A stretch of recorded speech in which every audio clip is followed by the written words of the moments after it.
Bonjour, alors je vais vous présenter le vignoble du canton du Valais, qui avec 4800 hectares est la plus grande région viticole de Suisse et représente le tiers du vignoble national.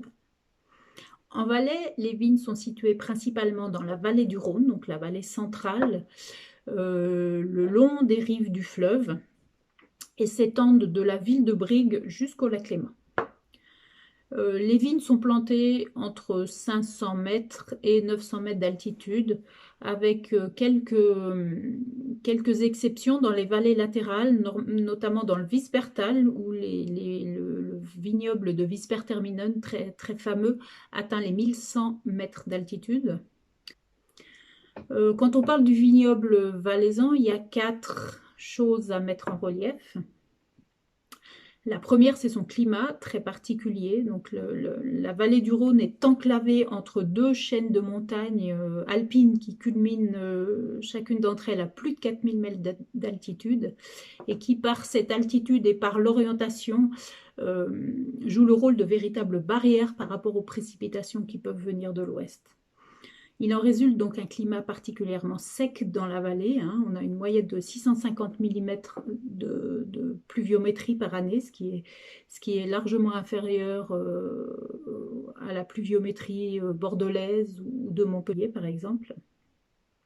Cette pluviométrie particulière amène aussi son lot d'inconvénients. Il est parfois nécessaire d'arroser la vigne, notamment sur les vignes qui disposent de sols très peu profonds.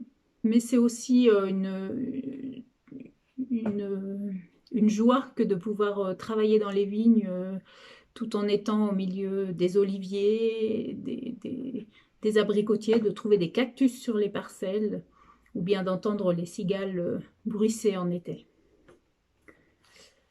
Ce climat particulier est aussi très favorable à l'élaboration de vins de vendange tardive, donc il est possible, vu la faible humidité, de laisser les grappes à la vigne après les vendanges, pendues dans la vigne, et on peut noter l'installation ou pas, ça dépend des millésimes, de pourriture noble, comme un Sauterne ou dans les grandes zones de production de vins liquoreux. Et on peut faire en Valais des vendanges tardives d'excellente qualité. La deuxième caractéristique du canton du Valais, c'est l'extraordinaire diversité de ses terroirs. Il faut savoir que le glacier du Rhône, lors de la dernière glaciation qui s'est achevée il y a 15 000 ans, le glacier du Rhône s'étendait jusqu'à la ville de Lyon, recouvrait tout le plateau suisse sur un petit peu plus d'1 kilomètre d'épaisseur, et de par son action d'érosion a complètement modelé, façonné, mélangé, recouvert toutes les strates de sol et de sous-sol. En Valais, en plus des autres cantons, il y a la topographie particulière, avec les pentes, l'exposition, qui a, après le retrait du glacier, fait descendre des éboulements. Et donc, il en résulte une énorme diversité de terroirs, et c'est pas rare sur une même parcelle de vigne d'avoir 2 ou 3 sols complètement différents. Troisième caractéristique, quand on parle du Valais, c'est son encépagement. Donc en Valais, si comme dans les autres cantons de Suisse romande, on cultive majoritairement en termes de surface le pinot noir, le chasselas qu'on appelle ici fondant ou le gamay, la notoriété des vins du Valais tient avant tout à ces cépages autochtones, indigènes, qui sont nés sur place dans la vallée ou dans la vallée d'Oste voisine. Ces variétés, qui sont la petite arvine, la migne, la raise, l'Humagne blanche pour les variétés blanches, ou en rouge le cornalin, l'Humagne rouge ou la durise.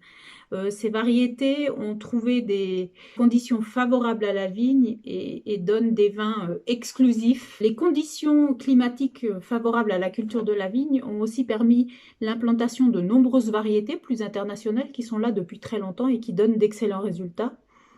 C'est le cas notamment du sylvaner, qu'on appelle le Johannisberg en Valais, du savagnin blanc qu'on appelle le païen ou l'Eida dans le Haut-Valais, de la Syrah qui donne d'excellents résultats, de la Marsanne blanche qu'on appelle l'Hermitage en Valais, tous ces cépages qui ont trouvé vraiment un terroir de prédilection dans ces conditions particulières.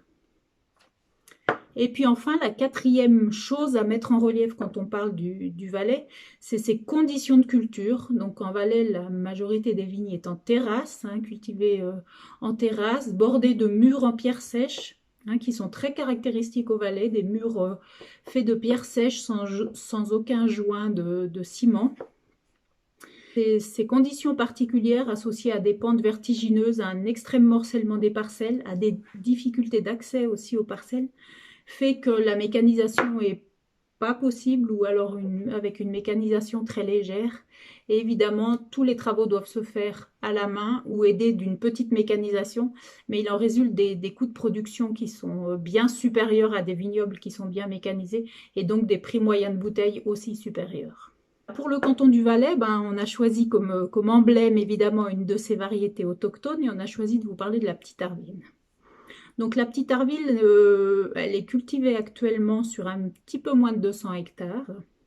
C'est une variété très tardive, hein, de troisième époque, qui est très exigeante d'un point de vue implantation, qui a besoin de beaucoup de soleil pour mûrir. On la retrouve à peu près partout en Valais. Mais c'est vrai où elle est cultivée avec succès, hein, mais c'est vrai qu'elle donne de très bons résultats sur la commune de Fuilly, hein, sur les terroirs granitiques de la commune de Fuilly, qu'il a d'ailleurs choisi comme emblème communal.